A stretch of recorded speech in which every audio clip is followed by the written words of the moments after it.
Yes, twongeye kubasuhuza cyane inshuti zacu mwe mwese mudahuma kwibanira natwe hano kuri DRC Today News, umuyoboro wanyu utanga amakuru asesenguye kandi ahuza ijwi ry'abaturage no kuri kubibera iwacu mu karere k'ibiyaga bigari, ariko cyane cyane twibanda ku butaka bw'umurasirazuba bwa Repubulika Iharanira Demokarasi ya Kongo. Tubahaye ikaze rero ku makuru ari kutugeraho nonaha kuri uyu mugoroba wo ku itariki 3 Ukuboza umwaka w'2025. Ngayo nguko ntago turi butinde mu bintu byinshi, tugiye kwibanda ku mirwano yiriwe kuri uno munsi. Ni amakuru menshi ari guturuka ku mirwano, ariko imirwano ikaze yongeye kwibasira akarere ka Kamanyora, aho ngaho ni muri Sud Kivu y'Amajyepfo. Ingabo za FARDC zifatanyije n'abarwanyi b'Abawazalendo zatangaje ko zimaze kwinjira mu mujyi wa Kamanyora biro official, ndetse zikawufata mu buryo bwemewe. Amakuru rero atangwa n'inzego z'umutekano aravuga ko ibikorwa byo kwirukana umutwe w'inyeshyamba wa M23 byakomeje kuva mu gitondo, kandi ko igihe gito gishobora kuba gisigaye kugira ngo Kamanyora ishyirwe mu mutekano usesuye. N'amakuru menshi ari kutugeraho, ndagira ngo tubanze turebere hamwe ano makuru y'imirwano y'Kamanyora, tuyaramburire hamwe, tuyasesengurire hamwe, hanyuma tubone gukomeza n'andi makuru menshi tugufitiye kuri uno mugoroba. Yes, nge uri kuri mikro ni 6Berry official nk'ibisanzwe. Niba uri mushya hano utarakanda subscribe, nkandiraho kugira ngo tuzajye turushaho gukomeza kwibanira ku nkuru n'ibiganiro biba bitambuka hano umunsi ku munsi. Ni muri ibi bihe rero isi irimo ihinduka cyane, bityo amakuru ni ingenzi. Amakuru afite uruhare rukomeye mu gusobanukirwa ibibazo, ibisubizo n'azaza h'ibihugu byacu.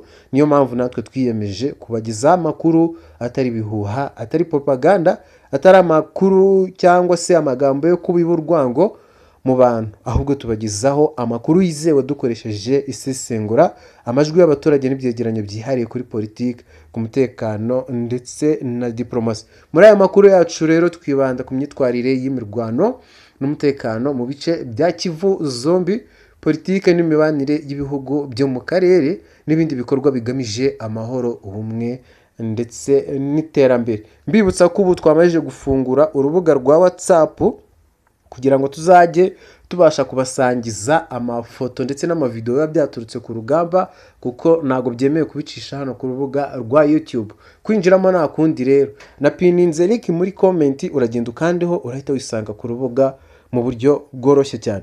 Ngayo nguko ntago turi butinde mu bintu byinshi, reka twitangira amakuru yacu turebe uko byiriwe ku kibuga cy'imirwano. Imirwano ikomeje gukara, imirwano ikomeje gufata indi ntera mu karere ka Kamanyora ku mupaka wa Sud Kivu, n'ubundi ni umupaka uhuza Kongo ndetse n'u Rwanda hariya muri Rusizi. Ingabo rero za FARDC zifatanyije n'abarwanyi b'Abawazalendo zatangaje ko zimaze kwinjira mu mujyi ndetse zikawufata mu buryo bwemewe.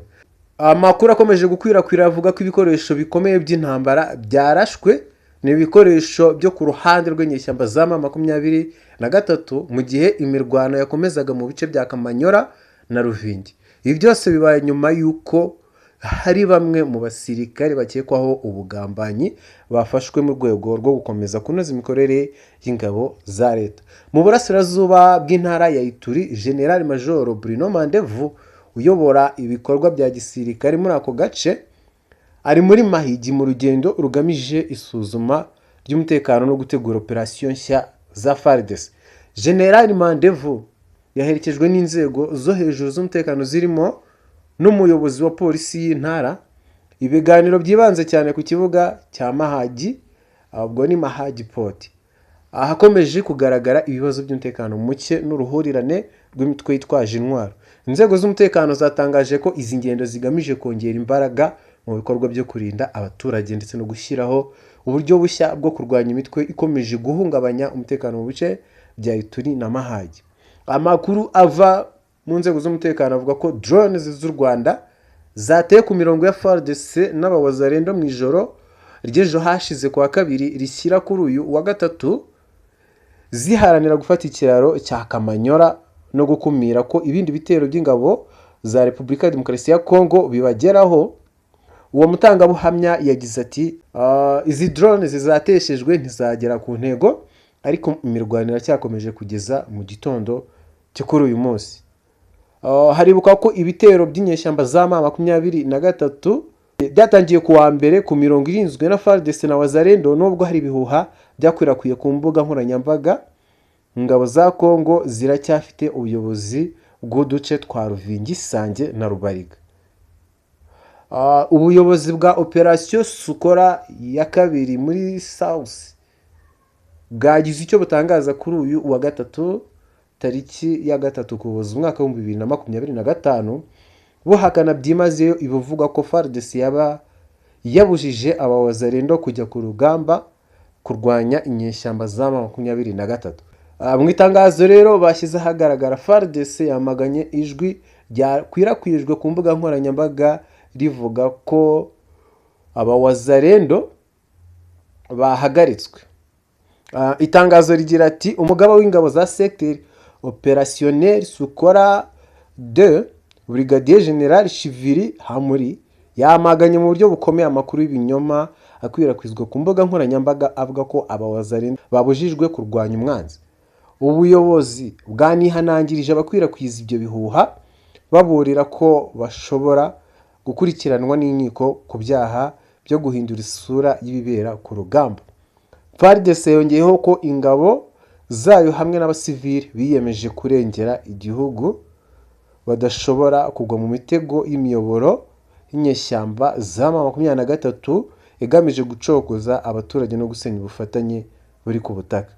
General Hamuri yasabye abaturage kudafatwa n'ibihuha, yemeza ko ibikomeje gukwirakwizwa ari ubuyobozi bwo kubacanganyikanya. Ngayo nguko amakuru yo ni menshi nkuko nabikubwiye kuri no mugoroba. Reka ushimire cyane wowe babanye natwe, ni by'agaciro. Gusa nimba uri mushya hano utarakanda subscribe, nakubwira ngo nkandireho kugira ngo tuzajye turushaho gukomeza kwibanira ku nkuru n'ibiganiro biba bitambuka hano umunsi ku munsi. Reka ushimire cyane rero, mwakoze kubana nanjye. Andi makuru nakagaruka ejo ku isaha y'isa 12 duhurire live. Mukomeze kugira ibihe byiza.